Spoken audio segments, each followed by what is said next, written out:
سلام دوستای گلم. من اومدم با یه راهکار دیگه برای خودشناسی و پیدا کردن رسالت توی زندگی.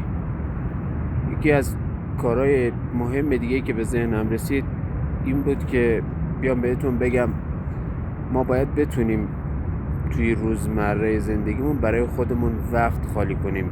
وقت خالی کردن برای خودمون خیلی مهمه.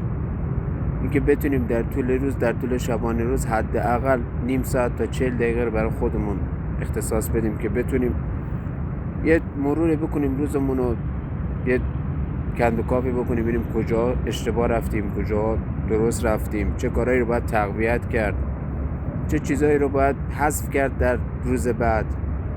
چون این بالا پایین کردن روزه که میتونه آدم روز بعدش رو با کیفیت بهتری پیش ببره و اینکه تو این خلوت کردن میتونه آدم نکات مثبت خودش رو خیلی بهتر بشناسه و اینکه به قول بنده خدا توی خلوته که انسان از تمام مشغلات دوره و میتونه واقعا اون چیزی که دلش میخواد رو برای خودش تصور کنه.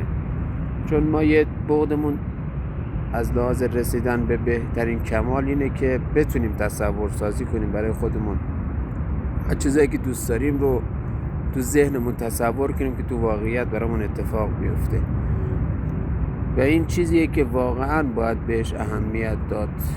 خلوت در طول شبانه روز حداقل دیگه آدم نیم ساعت به خودش میرسه دیگه، سوای از کسب و کار، سوای از روزمره زندگی، سوای از رسیدن به خانواده، باید وقت بذاریم برای خودمون. چون اگه نتونیم این مسئله رو برای خودمون هندلش کنیم واقعا به مشکل میخوریم. میشیم مثل یه تراکتوری که صبح استارتش میزنن میره سر کار، شبم برمیگرده خاموشش میکنن.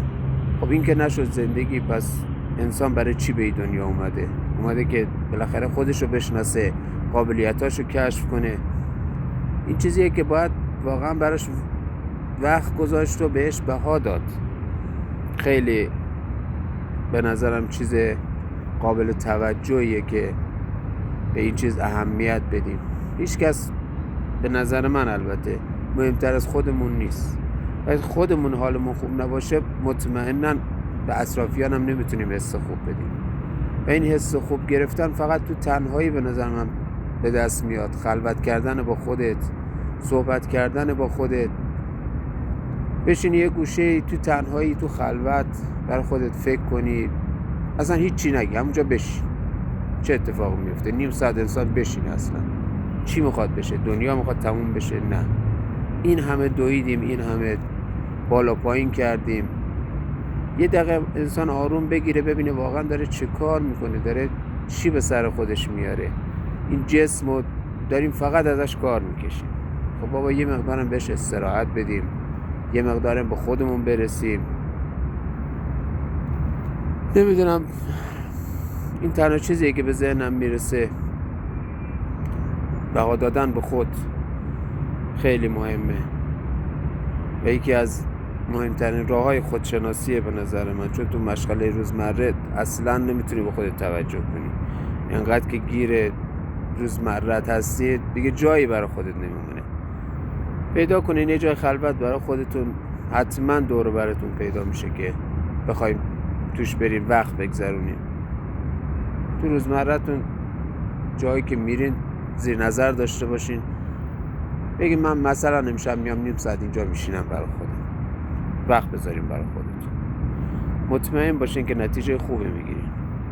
من که گرفتم شما هم انشالله میگیرین. شک نکنیم به این قضیه. امیدوارم که به کارتون اومده باشه. دوستتون دارم. موفق باشین.